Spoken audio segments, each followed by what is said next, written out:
प्रभु के अनुग्रह से प्रभु ने एक और अवसर हमें प्रदान किया है। हम नहीं जानते कि कितना और समय शेष रह गया है, इसलिए जैसे जैसे उस दिन को आते हुए देखें, हम और भी अधिक एक दूसरे से प्रेम करते हुए और इस एक दूसरे की सहभागिता में जीते हुए परमेश्वर के उद्देश्यों के लिए जी सके। हम यूसुफ के जीवन से हमने एक अध्ययन आरंभ किया है, यूसुफ के चरित्र के ऊपर, और आज उसी को हम जारी रखेंगे। हमने पिछली बार उत्पत्ति की पुस्तक उसके 30वें अध्याय से यूसुफ के जीवन का अध्ययन आरंभ किया था। चूँकि कुछ लोग नहीं थे, इसलिए मैं थोड़ा सा जल्दी से उसका जो समरी है, जो हमने देखा था, उसे जल्दी से दौड़ाते हुए बताना चाहूँगा। हमने इस बात को देखा था कि यूसुफ का जीवन विश्वासियों के लिए एक बहुत ही उत्तम उदाहरण है, और वो इसलिए क्योंकि उसके जीवन के अनुभवों को यदि हम देखें, जिस तरह के अलग अलग तरह के अनुभवों में से वो होकर गुज़रा, उन अनुभवों के बावजूद किस तरह से वो प्रभु के पीछे चलता रहा और उसका हृदय अपने भाइयों के प्रति कड़वाहट से भरने के बजाय उसने उनसे प्रेम किया, उनकी देखभाल की, और सारी चीज़ों में परमेश्वर के हाथ को वो देख सका। इन सारी बातों को हमने देखा था, और इसके कारण उसका जीवन हमारे लिए एक बहुत ही अच्छा उदाहरण है। हमने इस बात को देखा था कि हम अपने जीवन में किस तरह के अनुभवों में से होकर गुज़रे हैं, कठिनाइयों में से होकर गुज़रे हैं। ज़रूरी नहीं है कि ये हमें कड़वाहट से भर दे, परंतु परमेश्वर के अनुग्रह से हम उन सारी चीज़ों के ऊपर विजयी हो सकते हैं। हमने इस बात को भी देखा कि किस तरह से यूसुफ का जन्म एक ऐसे परिवार में हुआ जहाँ पर परमेश्वर का जो क्रम है, परमेश्वर ने परिवार के लिए जो क्रम रखा है, उसका उल्लंघन किया गया था। उसके पिता जो है याकूब, उसके 4 पत्नियां थीं और उससे जो है जो बच्चे हुए, और हम वहाँ देखते हैं कि उस परिवार में पक्षपात होता था, और उसके कारण जो है बच्चों के बीच में प्रतिद्वंदिता और ईर्ष्या और इस तरह की चीज़ों को हम देखते हैं। हमने इस बात को भी देखा कि बहुत ही दुखों से होकर ये व्यक्ति जो है यूसुफ होकर गुज़रा, और इस सब के बावजूद हम देखते हैं कि वो परमेश्वर से प्रेम करता है, परमेश्वर के रास्ते पर चलता है। तो ये सारी बातें हमने देखी थी। आज हम उत्पत्ति की पुस्तक उसके 38वें अध्याय में आ जाएंगे। जेनेसिस चैप्टर 38, उत्पत्ति 38वां अध्याय।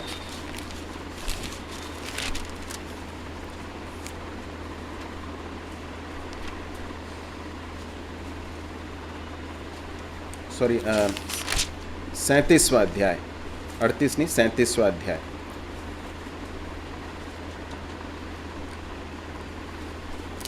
हम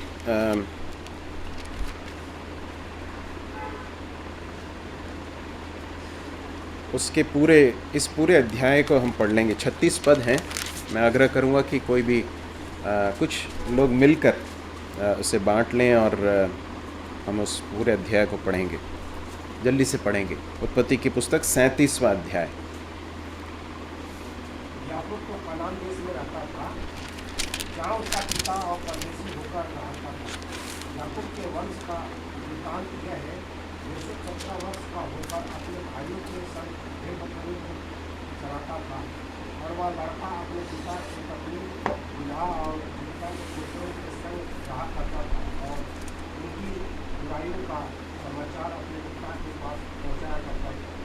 इज़राइल अपने सब पुत्रों से बढ़ के यूसुफ के भी करता था, क्योंकि वह उसके बुढ़ापे का पुत्र था, और उसने उसके लिए एक रंग बिरंगा अंगरखा बनवाया।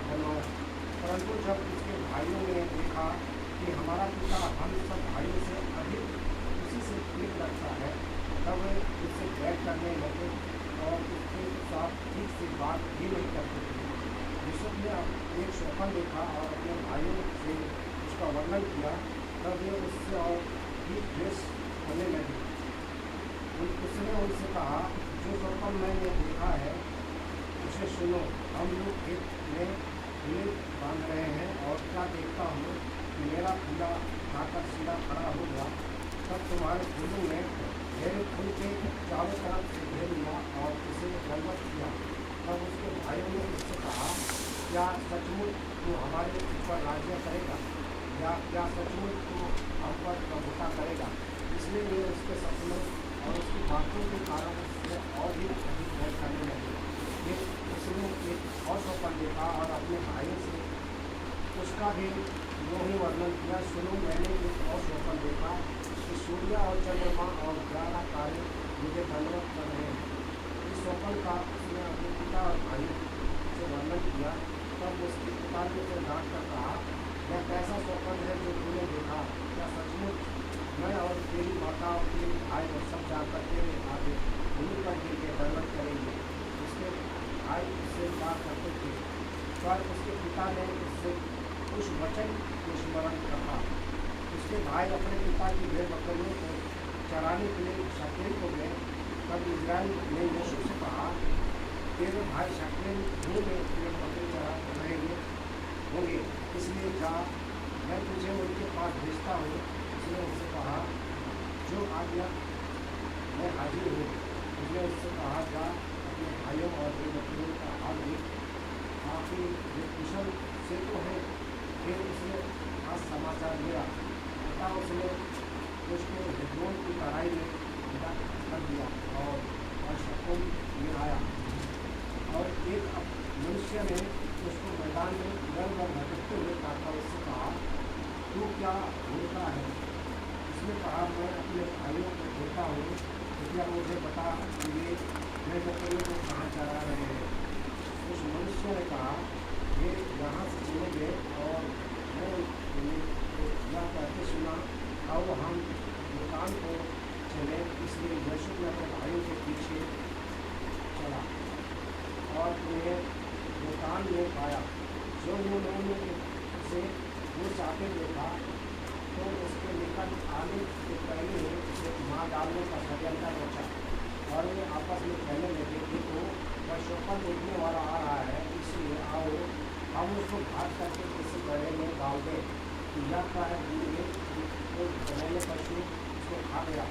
फिर हम देखेंगे कि उसके स्वप्नों का क्या फल होगा। या शुरू के रोगी ने उसको उनके हाथ से बचाने का विचार किया, हम उसको प्राण से न मारे। फिर रोगी ने उससे कहा, लहू मत बहाओ, उसको जंगल में उस गड्ढे में डाल दो और उस पर हाथ मत उठाओ। वह उसको अपने हाथ से छुड़ाकर पिता के पास फिर पहुँचाना चाहता था। इसलिए ऐसा हुआ कि जब यीशु अपने भाइयों के पास पहुँचा, तब उन्होंने उसका रंग बिरंगा अंग रखा, जिसे वे पहले ने था, उतार लिया और यीशु उठाकर गड्ढे में डाल दिया। वह बड़ा सूखा था और उसमें कुछ जल ना था।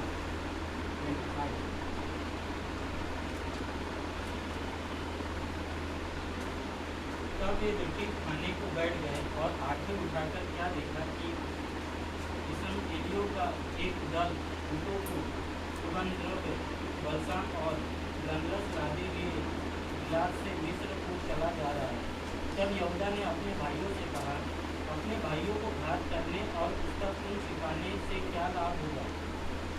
आओ हम उसे इस्राएलियों के हाथ दे डालें और अपना हाथ उस पर न उठाए, क्योंकि वह हमारा भाई और हमारी ही हड्डी और मांस है। जो उसके भाइयों ने उसकी बात मान ली। तब विधानी व्यापारी इधर से होकर उनके पास पहुँचे, तो यूसुफ के भाइयों ने उसको उस गड्ढे में से खींच के बाहर निकाला और इस्माइलियों के हाथ चांदी की 20 टुकड़ों में बेच दिया। और वे यूसुफ को मिस्र में ले गए। और रूबेन ने गड्ढे पर लौटकर क्या देखा कि यूसुफ गड्ढे में नहीं, तो उसने अपने वस्त्र फाड़े और अपने भाइयों के पास लौटकर कहने लगा कि लड़का तो नहीं है, अब मैं किधर जाऊं? और तब उन्होंने यूसुफ को अंगरखा लिया और एक बकरे को मार के उसके लहू से उसे डुबा दिया। और उन्होंने सब रंग बिरंगे अंगरखे को अपने पिता के पास भेजकर कहला दिया कि यह हमको मिला है, तो देखकर पहचान ले कि यह तेरे पुत्र का अंगरखा है कि नहीं। उसने उसको पहचान लिया और कहा, हाँ, यह मेरे पुत्र का अंगरखा है। कि किसी दुष्ट पशु को को फाड़ लिया है। निसंदेह यूसुफ को फाड़ डाला गया है। तब याकूब ने अपने वस्त्र फाड़े और कमर में टाट लपेटा और अपने पुत्र के लिए बहुत दिनों तक विलाप करता रहा। और उसके सब बेटे बेटियों ने उसको शांति देने का यत्न किया, पर शांति न मिली। और वह यही करता रहा कि मैं उसको विलाप करता हुआ अपने पुत्र के पास अधोलोक में उतर जाऊंगा। इस प्रकार उसका पिता उसके लिए रोता ही रहा। और विधानियों ने यूसुफ को मिस्र में ले जाकर पोतीफर नाम फिरौन के एक हाकिम और जल्लादों के प्रधान के हाथ भेज डाला। धन्यवाद। परमेश्वर अपने वचन के पढ़े जाने पर, सुने जाने पर आशीष दे। यूसुफ के बचपन के बारे में हमने कुछ बातें देखी थी, किस तरह से उसका परिवार किस तरह का था, किस तरह की परिस्थितियों में वो पला बढ़ा। एक परिचय था, परंतु यहाँ से हम उसके जीवन के बारे में कुछ और विवरण देखते हैं। और यहाँ पर हम देखते हैं कि वो 17 वर्ष का है जब ये घटना घट रही है। 17 वर्ष का है, टीनेजर है और अपने भाइयों के साथ भेड़ बकरियों को चरा रहा है। और लिखा है कि वो लड़का अपने पिता की पत्नी बिल्हा और जिल्पा के पुत्रों के संग रहा करता था और उनकी बुराइयों का समाचार अपने पिता के पास पहुंचाया करता था। जो सबसे पहली बात है जो मैं आपके ध्यान में लाना चाहता हूं यूसुफ के बारे में, वो यह है कि यूसुफ एक शुद्ध हृदय वाला एक व्यक्ति था। यदि आप लिख रहे हैं तो आप लिख सकते हैं, यूसुफ एक शुद्ध हृदय वाला, एक साफ हृदय वाला एक व्यक्ति था। कैसे हम जान सकते हैं? यहाँ पर हम पढ़ते हैं और उनकी बुराइयों का समाचार अपने पिता के पास पहुँचाया करता था। कई बार जब हम परिवार में बैठकर बातें करते थे तो बच्चे कई बार इस तरह से कई चीज़ें बोलते हैं, तो ये ऐसा विचार कई बार मेरे मन में भी आया है, बच्चों ने भी इस चीज़ को कहा कि ऐसा लगता है कि यूसुफ जो है चुगलखोर था। आपको भी लगता है क्या कि भाइयों की चुगली करने वाला व्यक्ति था? ऐसा विचार हो सकता है आपके मन में आया हो कि मैं तो बहुत अच्छा हूँ, ये इस तरह से बताते हुए अपने भाइयों की चुगली करना, उनके बारे में जो है पिता के पास जाकर कंप्लेंट लाना, ऐसा प्रतीत होता है सतही तौर पर देखने पर। परंतु यदि हम ध्यान से यूसुफ के चरित्र को देखेंगे तब समझ में आएगा कि यूसुफ वास्तव में एक साफ हृदय वाला, एक शुद्ध हृदय वाला एक व्यक्ति था। अब मैं आपको ये क्यों कह रहा हूँ, इसे यदि हम इसके आगे के बातों को हम देखेंगे तो समझ में आएगा कि यूसुफ जो है वो जो कुछ कर रहा है उसके पीछे किसी तरह से अपने भाइयों के प्रति कुछ घृणा या उनका नुकसान करने या उनको किसी तरह से नीचा दिखाने के उद्देश्य से करता हुआ नहीं दिखाई दे रहा है, परंतु उसके अंदर एक शुद्ध हृदय है, इसलिए वो इस तरह से रिस्पॉन्ड कर रहा है, इस तरह से प्रत्युत्तर दे रहा है। ये समझ में आता है। दूसरे पद में जो हम देख रहे हैं, हमें ऐसा लग सकता है कि वो अपने भाइयों की चुगली कर रहा है, परंतु चूँकि यूसुफ का हृदय शुद्ध हृदय था, एक पवित्रता का जीवन जीने वाला एक व्यक्ति था, और हम उसे आगे भी जाकर देख सकते हैं, न सिर्फ यहाँ पर परंतु आगे भी जाकर जब पाप करने का प्रलोभन उसके सामने आता है तो हम देखते हैं कि उसने हमेशा ना कहा। तो पाप से घृणा करने वाला एक शुद्ध हृदय वाला एक व्यक्ति होने के कारण जब वो अपने भाइयों के साथ रह रहा था और भेड़ बकरियां चराता था, और निश्चित रूप से उस समय पर उसने कुछ ऐसी चीज़ों को होते हुए देखा होगा जो कि बुरी थी, अपने भाइयों के जीवन में कुछ ऐसी चीज़ों को देखा जो गलत थी।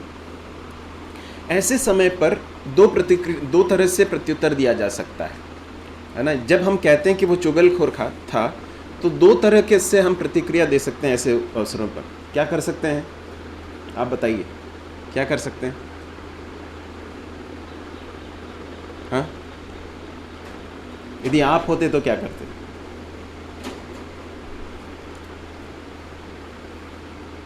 यूसुफ को क्या करना चाहिए था? शांत रहना चाहिए था। क्या बोलते हैं आप? अपनी आंखें मूंद लेने था कि अरे मैंने कुछ नहीं देखा, ऐसा? देखिए, जब हम पाप से घृणा करते हैं और जब पवित्रता की चाह रखते हैं, तो फिर बुराई को देखकर हम निर्विकार नहीं रह सकते। निर्विकार रहना मतलब बिल्कुल कुछ हो ही नहीं रहा हमारे अंदर, ऐसा हो नहीं सकता है। जो वास्तव में पाप, जो पवित्रता की चाह रखता है वो पाप से घृणा करेगा। जो परमेश्वर से प्रेम करता है वो पाप के साथ समझौता नहीं कर पाएगा।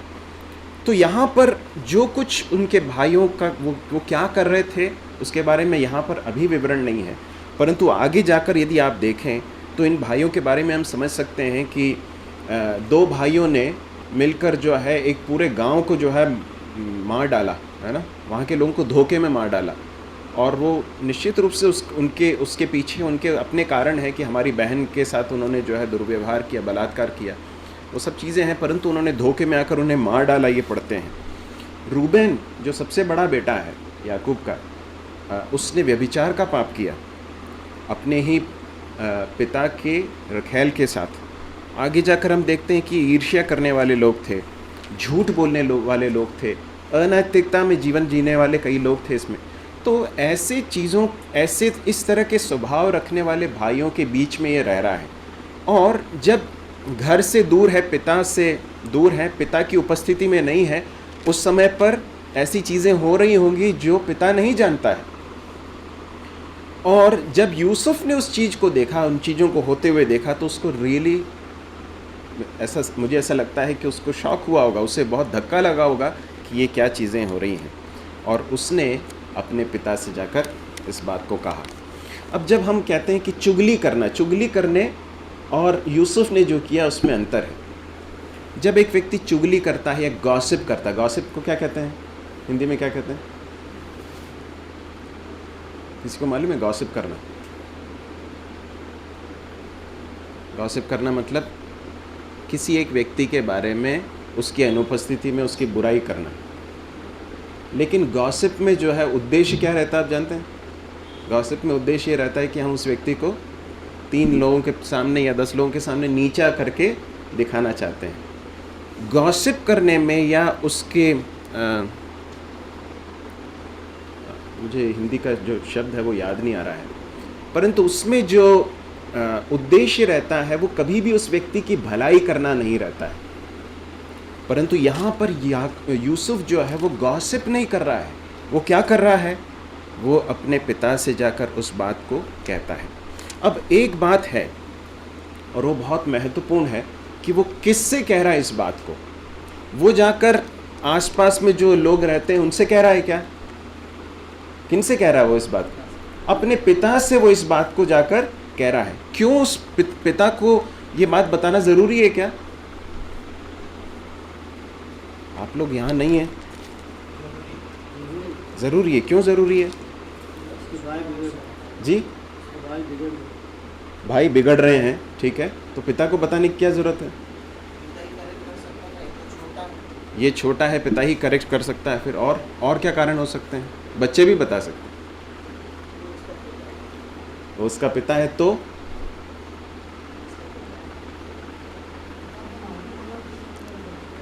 जी, पिता को ये हक है, पिता को ये मालूम होना ज़रूरी है कि बच्चे क्या कर रहे हैं। हमें इस बात को जानने की समझने की ज़रूरत है। यूसुफ ने जाकर वहाँ गांव वालों से नहीं बात की, कह रहे तुमको मालूम है हमारे भाई ऐसा करते हैं, ऐसा नहीं कहा उसने सही व्यक्ति से जाकर कहा। और उस व्यक्ति को जानने का पूरा हक है कि बच्चे क्या कर रहे हैं, बेटे लोग क्या कर रहे हैं। हम यहाँ देखते हैं कि वो अपने पिता से जाकर कहता है। जो उसके भाई लोग कर रहे थे वो परमेश्वर की दृष्टि में बुरा था और वो उनके पिता के साथ जुड़ी हुई एक बात है। जब वो कुछ भी करते हैं, बाहर जाकर जो कुछ भी कर रहे हैं, उन सारी चीज़ों का अपने पिता के, उसके पिता के साथ, उसके पिता के नाम के साथ रिश्ता है। और इसलिए बहुत ज़रूरी था कि वो अपने पिता को जाकर उस बात को बताए। बहुत ही ज़रूरी है कि हम पाप के साथ खिलवाड़ न करें और पाप के साथ समझौते का जीवन न जिएं। एक भाग निकाल लीजिए, पहला पतरस पहला अध्याय और उसका 16वां पद। 1 Peter chapter 1 verse 16।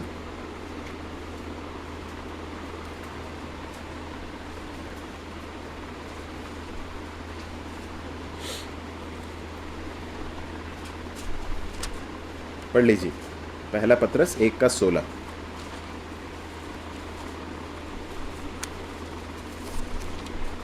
क्योंकि लिखा है पुत्र बनो और क्योंकि मैं पवित्र हूँ। क्योंकि लिखा है पवित्र बनो, और उसके पहले पद, इसके जस्ट पहले लिखा है पर जैसा तुम्हारा बुलाने वाला पवित्र है वैसे ही तुम भी अपने सारे चाल चलन में पवित्र बनो। क्यों? क्योंकि तुम्हारा बुलाने वाला पवित्र है। और हमारी जो बुलाहट है वो इसलिए है कि हमें संसार में रहते हुए अलगाव का जीवन जिए। जब यूसुफ इस बात को कह रहा है तो इसलिए नहीं कह रहा है क्योंकि वो अपने भाइयों की चुगली करना चाहता है, परंतु इसलिए कह रहा है क्योंकि वो पाप से घृणा करने वाला एक व्यक्ति था। पवित्रता का जीवन, पाप से अलगाव का जीवन जीने वाला व्यक्ति था। इसलिए पाप को देखकर उसके हृदय के अंदर एक पवित्र भय और एक घृणा जो है उसके प्रति जो उत्पन्न हुई थी। और इसलिए ज़रूरी था कि यूसुफ जाकर अपने भाइयों के बारे में जो कुछ चल रहा था वो अपने पिता से कहे। हमारे लिए एप्लीकेशन क्या है? हमारे लिए एप्लीकेशन ये है कि हम भी पाप से अलगाव का जीवन जिए। जब एक व्यक्ति पाप से अलगाव का जीवन जीता है तो फिर वो पाप को देखकर ऐसा ही नहीं बैठ सकता है। पाप को देखकर वो रिस्पॉन्ड करता है, पाप के प्रति उसका प्रत्युत्तर होता है। दूसरा कुरिन्थियों 6:17 भी पढ़ें। दूसरा कुरिन्थियों 6:17। जिसने न पढ़ा हो अभी तक वो पढ़ें, जल्दी पढ़ें।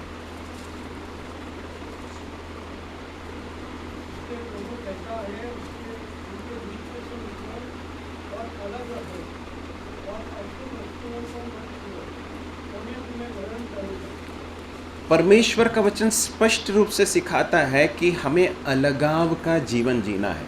अब अलगाव का अर्थ लोगों से अलगाव होने की बात नहीं, परंतु लोग जो चीज़ें कर रहे हैं उससे अलगाव की बात परमेश्वर का वचन सिखाता है।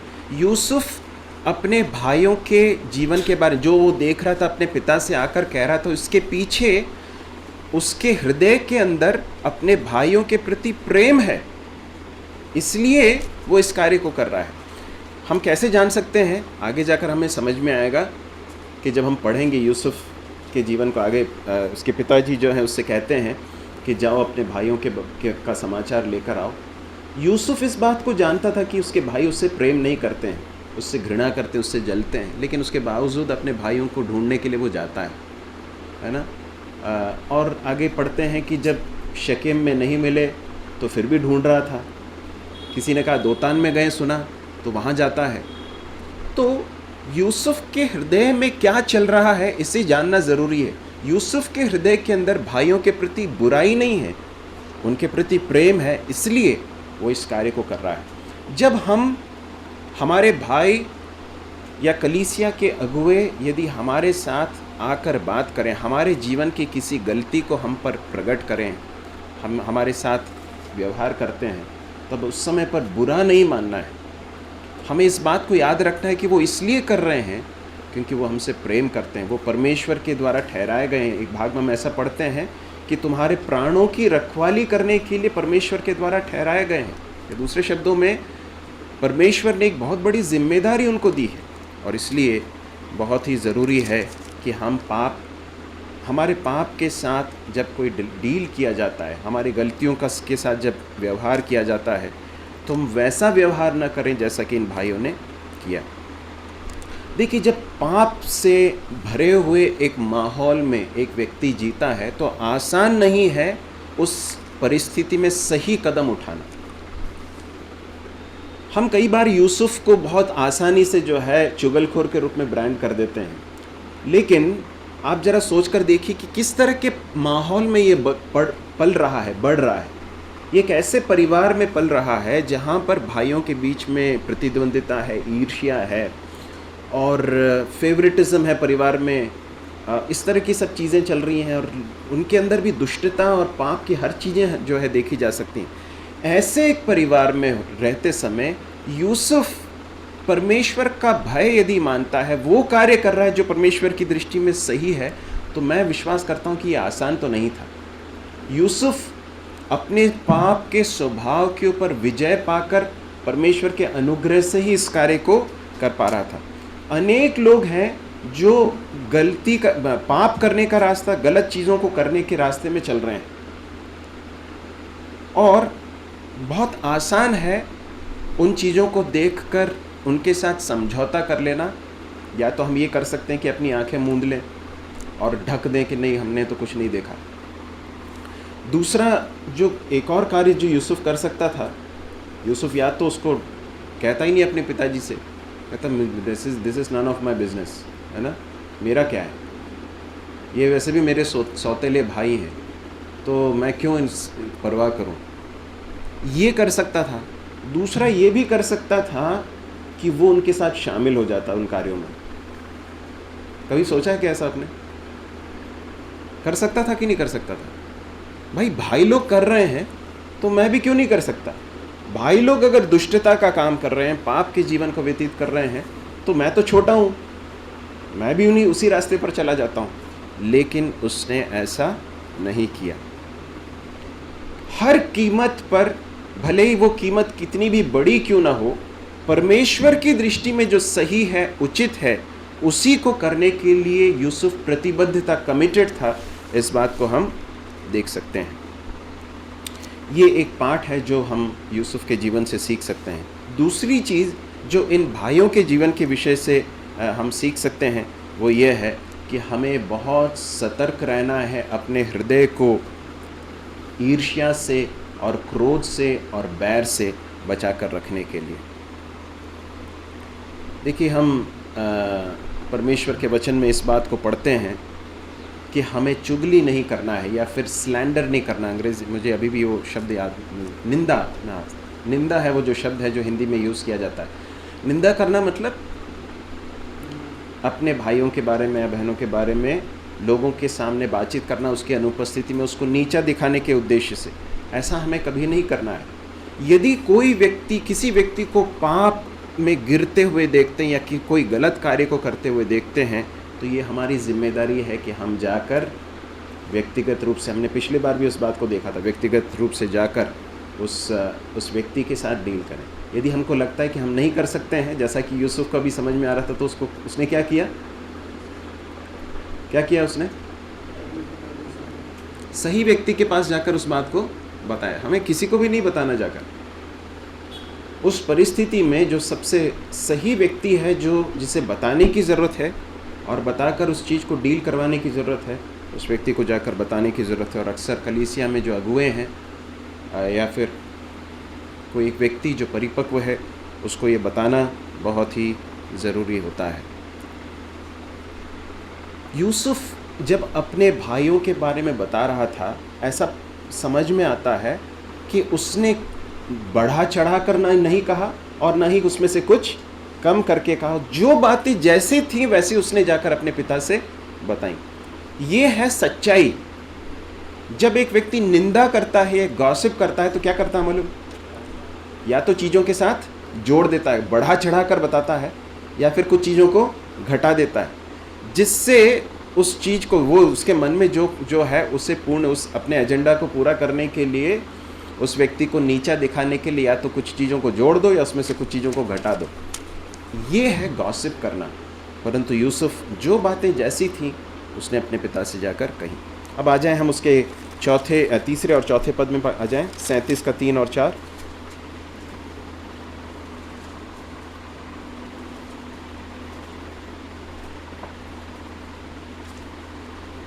देखिए, हमें समय को कभी भी गंवाना नहीं है। मैं कई बार देखता हूँ कि ये बहुत ही एक अनहेल्दी प्रैक्टिस है हमारे बीच में, कि हम कई बार वचन के लिए बोलते हैं या प्रार्थना के लिए बोलते हैं और बहुत लंबा गैप आ जाता है। ऐसा न करें।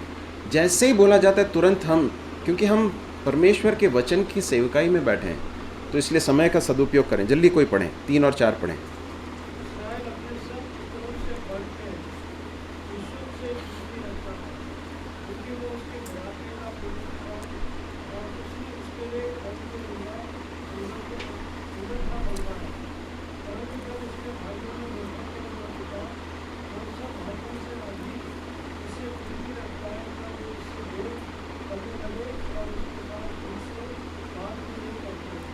यहाँ पर याकूब के बारे में एक बात बताई गई है, और क्या लिखा है यहाँ पर? याकूब जो है, इसका नाम बदल कर इज़राइल डाला गया था, इज़राइल अपने सब पुत्रों से बढ़ के यूसुफ से प्रीति रखता था। यूसुफ जिस परिवार में था वहाँ पर पिता जो है अपने बच्चों के साथ पक्षपात करता हुआ दिखाई देता है। इसके कहानी को हम जानते हैं, पर यूसुफ याकूब जो है राहेल से प्रेम करता था, उससे शादी करना चाहता था, लेकिन उसके साथ धोखा किया गया। और उसके बाद देखते हैं कि क्या क्या घटनाएं हुई। और वहाँ पर भी जो है एक व्यक्ति से ज़्यादा प्रेम करना और फेवरेटिज़म और ईर्ष्या और इस तरह की चीज़ों को हम देखते हैं। ये एक बहुत ही गलत उदाहरण है जो याकूब ने अपने जीवन से पेश किया है। याकूब को कम से कम ऐसा नहीं करना चाहिए था। क्यों? क्योंकि याकूब एक ऐसे परिवार से आता है जहाँ पर उसके पिता ने इसी काम को किया था। याद है ना? क्या किया था उसके पिता ने? जी, एसाव से वो ज़्यादा प्रेम करता था और उसकी माँ जो है रिबका इससे प्रेम करती थी। इस तरह का जो व्यवहार है उसका क्या दुष्प्रभाव पड़ सकता है, इसे याकूब से भला और कौन जान सकता है, बताइए। इस तरह के व्यवहार के कारण याकूब ने जो है एक बहुत बड़ी गलती कर दी। अपने पिता को धोखा दिया, अपने भाई को धोखा दिया और उसके बाद वहाँ से भागना पड़ा। अनेक साल वो घर से दूर रहा, अपनी माँ को देख नहीं पाया। इन सारे अनुभवों को में से होकर गुजरने के बाद भी अभी भी वो क्या कर रहा है? उसी गलती को दोहरा रहा है। मेरे प्रिय भाई और बहनों, जितने भी यहाँ पर परिवार हैं और बच्चे हैं, माता पिता से की ये बहुत बड़ी जिम्मेदारी है कि हम इस बात को बहुत ध्यान से समझें, अच्छी तरह से समझें कि बच्चों के बीच में पक्षपात नहीं होना चाहिए। माता पिता की जिम्मेदारी है कि सारे बच्चों को एक समान देखें, एक समान प्रेम करें। हो सकता है उनके आचरण में, उनके व्यवहार में अलगाव हो, उनके आचरण में भिन्नता हो, परंतु प्रेम करने में किसी तरह से कोई पक्षपात नहीं होना चाहिए। हम यहाँ पर देखते हैं कि वो इस तरह से कर रहे थे और उसके कारण हम देखते हैं चौथे पद में हम पढ़ते हैं कि जब उसके भाइयों ने देखा कि हमारा पिता हम सब भाइयों से अधिक उसी से प्रीति रखता है, तब वे उससे बैर करने लगे और उसके साथ ठीक से बात भी नहीं करते थे। अब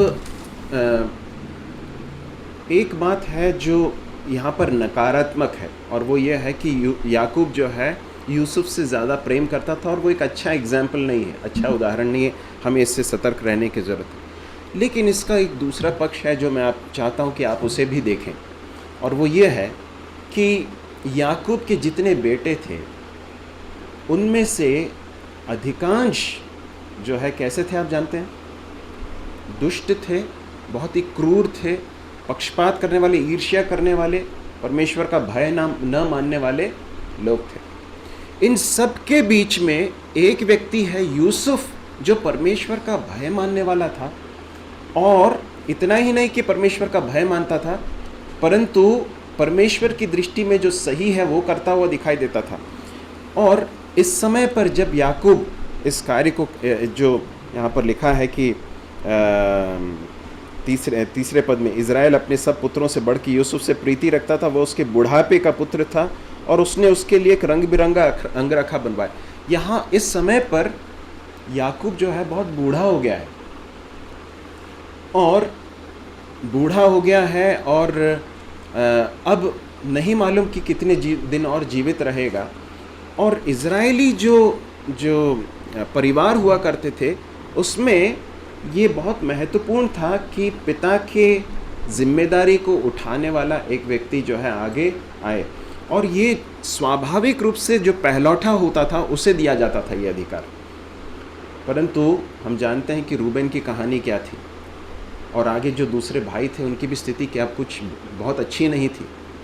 और ऐसी एक परिस्थिति में जब याकूब ने यूसुफ के लिए एक अंगरखा बनवाया करके लिखा है, हमें ऐसा लगता सकता है कि बहुत बढ़िया एक विशेष कपड़ा बनाया और वो उसे देखकर, वो पहनकर जो है वो कहता था कि देखो मैं तो स्पेशल हूँ।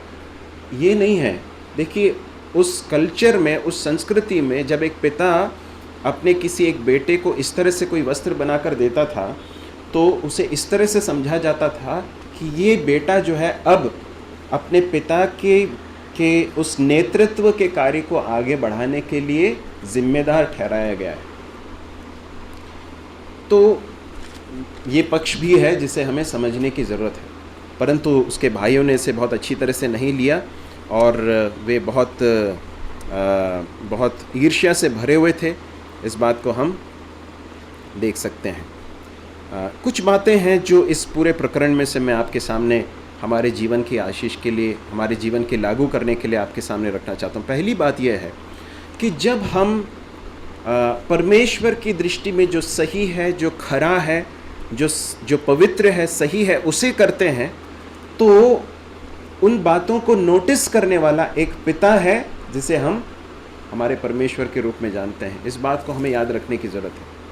यूसुफ परमेश्वर की दृष्टि में सही चीज़ों को कर रहा था और इन सारी चीज़ों को ध्यान से देखने वाला एक परमेश्वर पिता है जो उसके जीवन को देख रहा था और परमेश्वर ने अपने समय में उसे उठाया। तो ये एक बहुत महत्वपूर्ण सिद्धांत है जिसे हम सीख सकते हैं। वो यह है कि जब हम परमेश्वर की दृष्टि में खराई से चलते हैं तो उस बात को नोटिस करने वाला एक पिता है, वो सही समय पर हमें उठाएगा। दूसरी बात, जब हमें परमेश्वर उठाता है तो हमें कभी भी उसके विषय में घमंड करने की ज़रूरत नहीं है, क्योंकि ये परमेश्वर के अनुग्रह का एक काम है। तीसरी बात भाइयों के जीवन से हम सीख सकते हैं, वो ये है कि यदि किसी व्यक्ति को उठाया जाता है तो हमें ईर्ष्या नहीं करनी है, उसके विषय में बुरा नहीं सोचना है।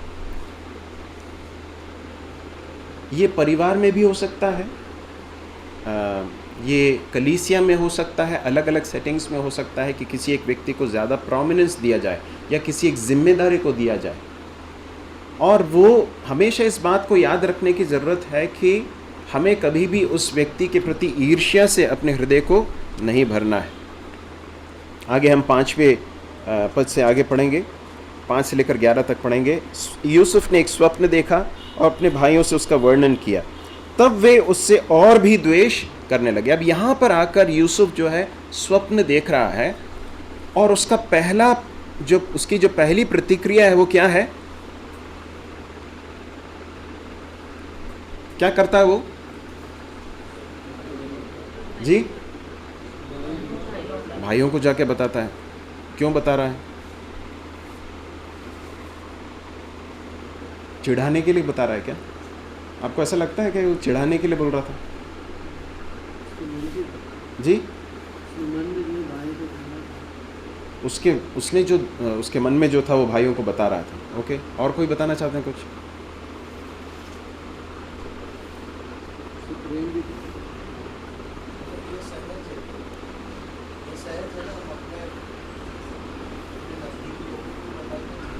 ये बहुत सहज है और यूसुफ जो देख रहा है उसे बहुत अजीब भी लगा होगा कि ये कैसा स्वप्न है, और वो बहुत ही एक नेचुरल रिस्पॉन्स था कि वो जाकर भाइयों से कहता कि अरे देखो मैंने एक ऐसा स्वप्न देखा। अब लेकिन उसके भाई कैसे प्रत्युत्तर दे रहे हैं? क्या लिखा है वहाँ पर?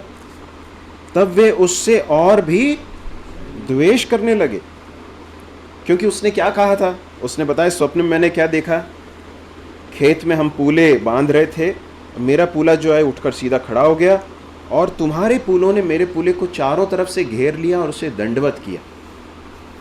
तब उसके भाइयों ने उससे कहा, क्या सचमुच तू हमारे ऊपर राज्य करेगा?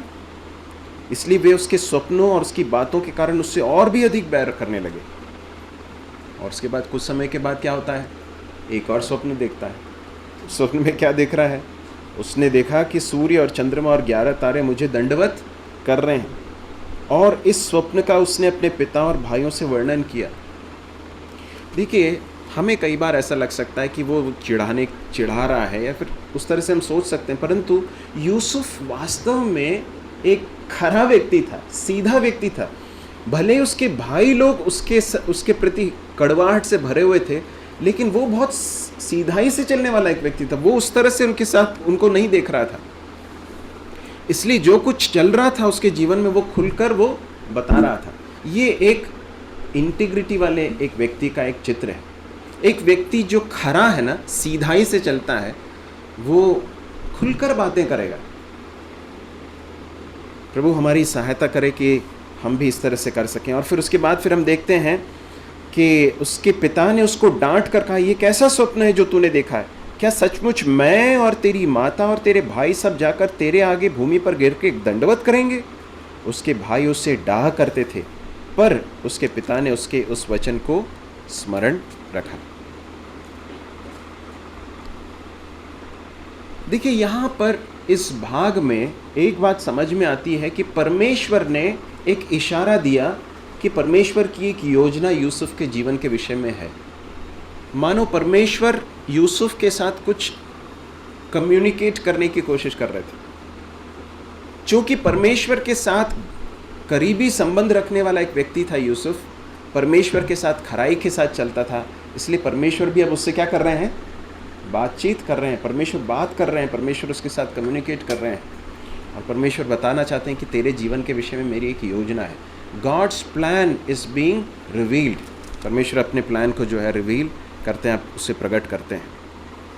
लेकिन हम देखते हैं कि उसका एक अच्छा जो प्रत्युत्तर है वो वहाँ पर नहीं होता है। लेकिन उसके पिता के बारे में एक बात लिखी हुई है 11वें पद के अंतिम भाग में। क्या लिखा है? पढ़ें उसे। भाई को उससे डाह करते थे, पर उसके पिता ने उसके पिता ने उसके उस वचन को स्मरण रखा। आपको याद है नए नियम में प्रभु यीशु मसीह के जन्म के समय की कुछ बातों को के बारे में, मरियम के बारे में भी इसी तरह की बातें लिखी हुई हैं। याद है क्या आपको? क्या लिखा है?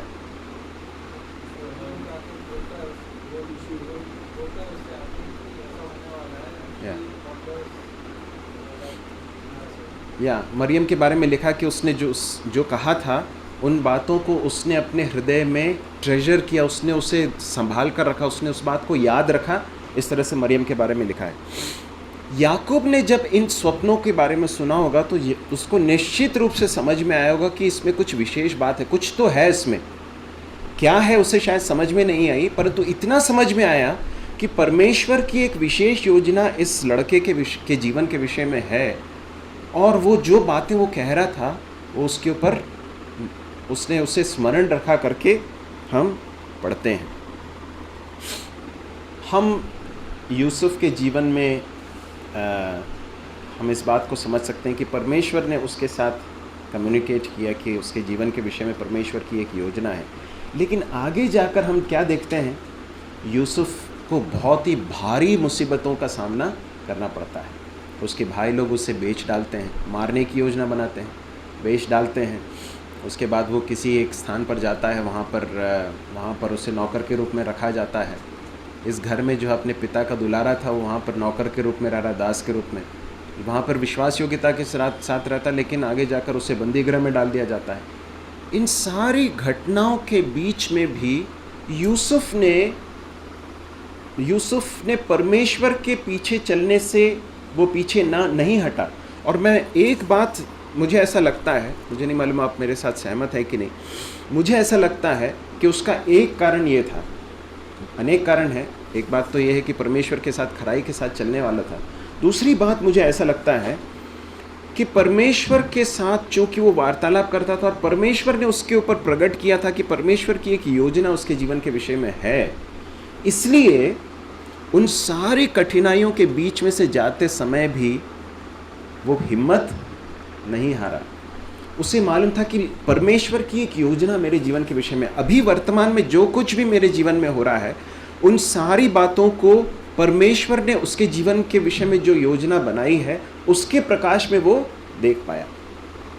मेरे प्रिय भाइयों और बहनों, यदि हम आज किसी जीवन में किसी कठिनाई में से होकर गुजर रहे हैं, परेशानी में से होकर गुजर रहे हैं, हम इस बात को कभी भूले नहीं कि परमेश्वर का एक अल्टीमेट प्लान हमारे जीवन के विषय में है जो हमारी भलाई के लिए है, और वो सच्चाई है जो हमें सस्टेन कर सकती है हमारी समस्याओं के बीच में भी। फिर 12 से लेकर आगे के पदों को पढ़ेंगे, जल्दी से पढ़ें। उसके भाई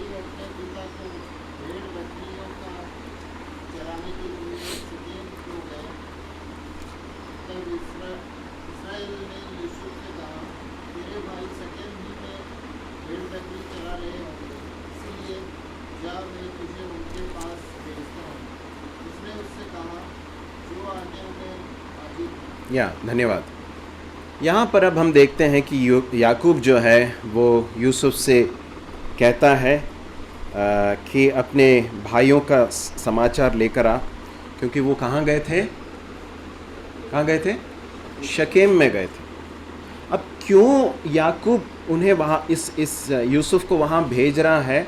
उसका एक कारण ये हो सकता है कि शकेम वो स्थान है जहाँ पर दो लोगों ने मिलकर और भाइयों ने मिलकर क्या किया था? एक नरसंहार किया था, और वहाँ के लोगों को ये जानकारी रही होगी, और इसलिए याकूब के मन में ये चिंता भी रही होगी कि क्या मालूम वहाँ जाकर कुछ नई समस्या तो कहीं खड़ी नहीं होगी, भाई इसके बच्चे जो हैं वो सुरक्षित हैं कि नहीं। वो इस बात को सुनिश्चित करना चाहता रहा होगा। उत्पत्ति की पुस्तक 34वें अध्याय को यदि आप पढ़ेंगे तो उस वृत्तांत को आप पढ़ सकते हैं।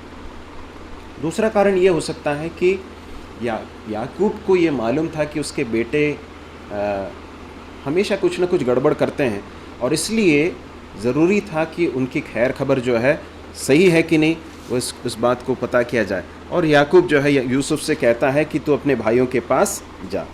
जैसे ही वो जाता है, जैसे वो कहता है, तुरंत हम देखते हैं वो कहता है कि जो आज्ञा मैं हाजिर हूँ। उसमें हम बाद में आएंगे, लेकिन इससे पहले कि हम उसमें जाएं, याकूब के बारे में एक दो शब्द मैं बताकर आगे बढ़ना चाहता हूँ। ऐसा लगता है कि याकूब को पूरी तरह से इस बात का अंदाज़ा नहीं था कि इसके भाई जो हैं, यूसुफ के भाई जो हैं, वो उससे कितनी घृणा करते हैं। ऐसा भी हो सकता है कि उसको बहुत मालूम नहीं चल रहा था कि हो क्या रहा है परिवार में। और ये एक अच्छा उदाहरण नहीं है। हमारे परिवारों के अंदर क्या चल रहा है, इस बात की जानकारी होना बहुत ही ज़रूरी है। विशेषकर परिवार में जो मुखिया है, उसकी जिम्मेदारी है कि वो जाने कि परिवार में क्या चल रहा है, पत्नी के साथ क्या चल रहा है, हाँ, बच्चों के साथ क्या हो रहा है। इस बात की जानकारी रखना बहुत ही ज़रूरी है।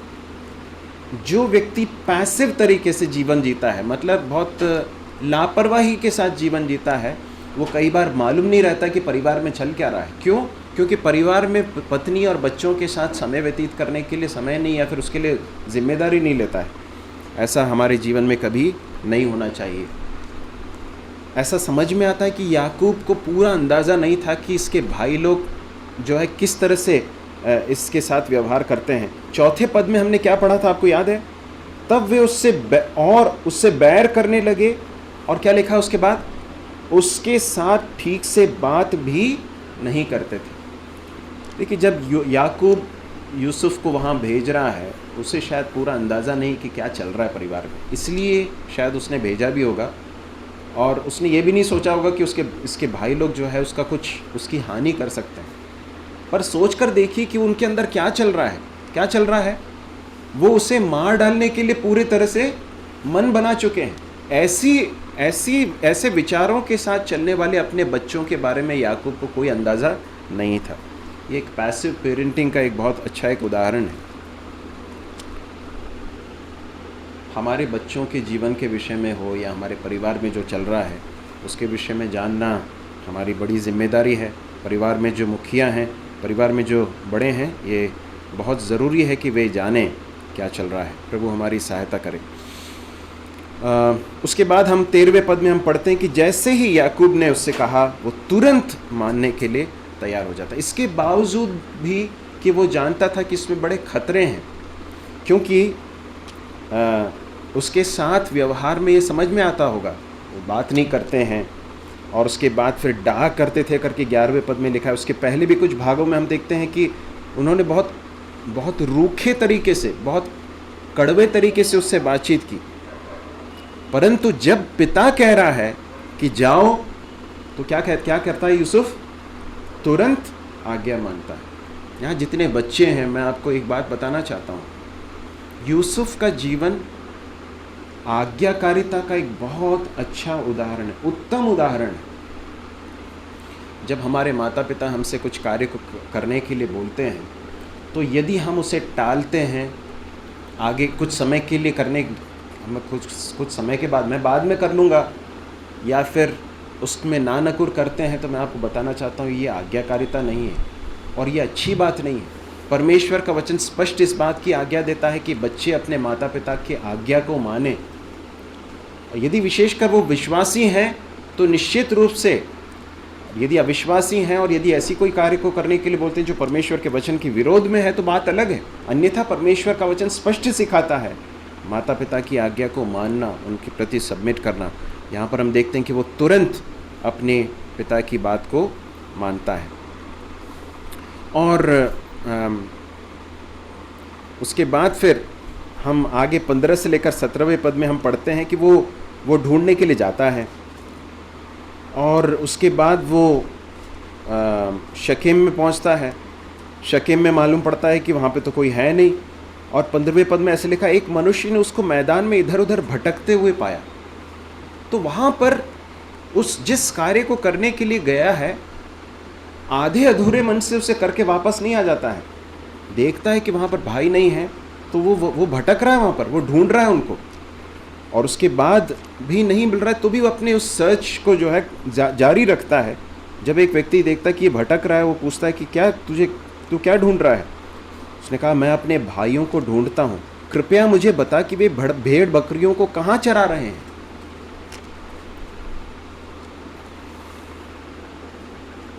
यदि हमको मालूम है कि कुछ लोग हैं जो हमसे प्रेम नहीं करते हैं, जो हमारा नुकसान करना चाहते हैं, हमारा व्यवहार कैसा होगा उनके प्रति? कई बार हम रूखा व्यवहार करते हैं, कई बार हम उनसे प्रेम नहीं कर पाते हैं। परंतु यहाँ पर यूसुफ के जीवन से एक बात समझ में आती है कि प्रेम किस तरह से बहुत सारे गलतियों के ऊपर पापों को ढांप देता। हमने फ्राइडे को हमने इस बात को देखा था कि नहीं? प्रेम जो है अनेक पापों को क्या कर देता है? कवर करता है या ढांपता है।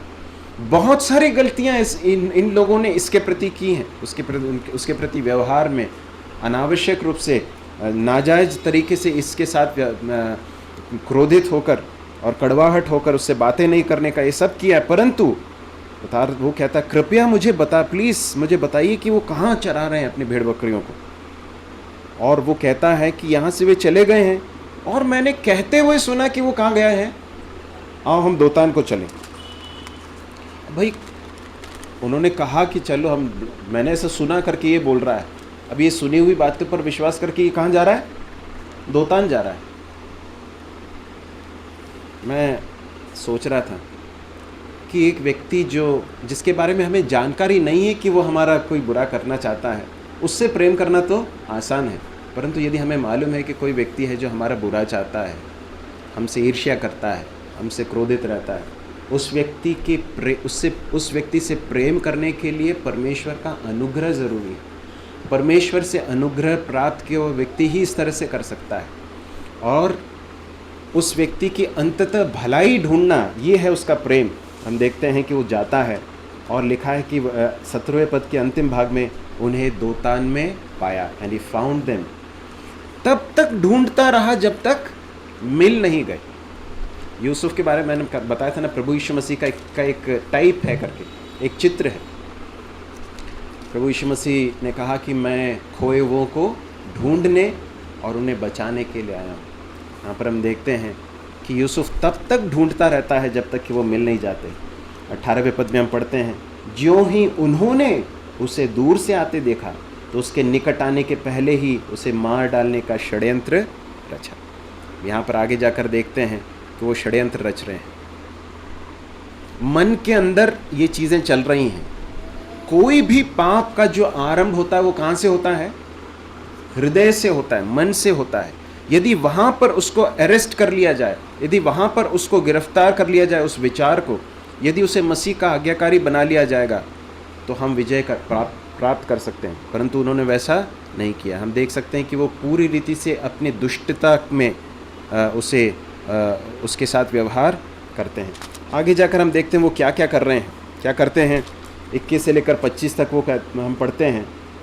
उसके पहले वो कहते हैं कि हम उसको घात करें, उसको मार डालें, गड्ढे में डाल दें, और हम पिता से कहेंगे कि किसी जंगली जानवर ने उसको खा लिया। और फिर हम देखेंगे कि उसके स्वप्नों का क्या फल होगा। क्या कहना चाहते हैं मालूम है? ये स्वप्न देख रहा है ना, इसके स्वप्नों का क्या हाल होगा हम देखेंगे। इन्होंने देखा क्या? इन्होंने देखा क्या हाल हुआ। स्वप्न किसने दिया था? परमेश्वर ने दिया था। परमेश्वर है जो उस बात को प्रकट कर रहा है, लेकिन ये लोग परमेश्वर के उस सॉवरेंटी, प्रभु यीशु मसीह परमेश्वर की प्रभु सत्ता को भी चैलेंज करने के लिए तैयार है।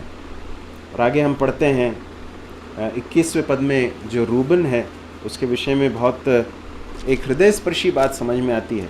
वो कहता है कि उसको उनके हाथ से बचाने के विचार से कहा, उसको प्राण से तो न मारें, लहू मत बहाओ, जंगल के इस गड्ढे में डाल दो, उस पर हाथ मत उठाओ। और लेकिन उसके मन में विचार क्या था कि जब उसके भाई लोग नहीं देख रहे होंगे तो जल्दी से उसको लेकर उसके पिता के पास किसी तरह से पहुंचा दो। तो इस पूरे प्रकरण में जो है, एक तो रूबेन और दूसरा यहूदा, इन दोनों के अंदर कम से कम थोड़ी बहुत जो है एक नरमी जो है दिखाई देती है। हम देखते हैं कि वो ऐसा करता है। उसके बाद 23वें पद में हम देखते हैं, इसलिए ऐसा हुआ कि जब यूसुफ अपने भाइयों के पास पहुंचा तब उन्होंने उसका रंग बिरंगा अंगरखा जिसे वो पहने हुआ था उतार दिया, यूसुफ को उठाकर गड्ढे में डाल दिया। वह गड्ढा सूखा था और उसमें कुछ जल था। उसके बाद 25वें पद में बहुत साधारण रीति से लिखा है, तब वे रोटी खाने बैठ गए। लेकिन यदि आप 42वें अध्याय के 21वें पद को पढ़ेंगे तब समझ में आएगा कि यूसुफ क्या कर रहा था। 42 का 21वां पद पर पढ़ें, 42:21, चैप्टर 42 वर्स 21। उन्होंने आपस में कहा, निसंदेह हम अपने भाइयों के विषय में दोषी हैं, क्योंकि जब उसने हमसे गिड़गिड़ा के विनती की तो भी हमने यह देखकर कि उसका जीवन कैसे संकट में पड़ा है, उसकी न सुनी, इसी कारण हम भी अब इस संकट में पड़े हैं। रोते हुए वो गिड़गिड़ा रहा है अपने भाइयों से, प्लीज़ मुझे मत मारो, मुझे इस गड्ढे में से निकाल दो। लेकिन वो लोग क्या कर रहे हैं मालूम? क्या कर रहे हैं? क्या लिखा है 25वें पद में? वे रोटी खाने बैठ गए। कैसे कर सकते हैं? मतलब उनके विवेक कितने कठोर हो गए थे, ये समझ में आता है इससे कि उस भाई को गड्ढे में डाल दिया है और वो लोग, उनके मन में ये है कि उसको मार डालेंगे, और यहाँ बैठकर वो लोग खाना खा रहे हैं। और उसके बाद हम देखते हैं कि इश्माइलियों के हाथ में वो उसे बेच देते हैं, एक दास के रूप में बेचने के लिए तैयार है। भजन 105 उसके 17 और 18वें पद में हम पढ़ते हैं कि बेड़ियों से उसे जकड़ा गया। वो एक आसान अनुभव नहीं था जब वो इन सारे अनुभवों में से होकर गुजर रहा था। मेरे प्रिय भाई और बहनों, यूसुफ के जीवन से और यूसुफ के भाइयों के जीवन से बहुत सारी बातें हैं जो हम सीख सकते हैं, हमने देखी हैं। यूसुफ का जीवन एक बहुत ही पॉजिटिव, एक बहुत ही सकारात्मक उदाहरण है। उसके ठीक विपरीत उसके भाइयों का जीवन बहुत बड़ी चेतावनी है कि यदि हम अपने हृदय को सुरक्षित नहीं रखेंगे पाप से, तो फिर हमारा हृदय इतना कठोर हो सकता है कि हम बहुत ही कड़वाहट से भरकर लोगों का नुकसान करने के लिए अपने आप को दे देंगे। प्रभु हमारी सहायता करे कि हम जब इस व्यक्ति के जीवन का अध्ययन कर रहे हैं तो हम अपने जीवन को भी जांचें कि हमारा हृदय किस प्रकार का है, किस प्रकार के हृदय वाले लोग हम हैं, किन चीज़ों को हम मूल्य देते हैं, हम परमेश्वर के साथ किस तरह का जीवन व्यतीत कर रहे हैं। क्या यूसुफ के समान एक खरा एक हृदय हमारा है, पवित्रता की चाह रखने वाला एक हृदय है, या फिर उन भाइयों के समान है जिनके हृदय बैर से भरे हुए हैं, घृणा से भरे हुए हैं। प्रभु हमारी सहायता करे और आने वाले दिनों में हम अपने जीवन को परमेश्वर के उद्देश्यों के लिए सौंप सकें। प्रभु के नाम की महिमा हो।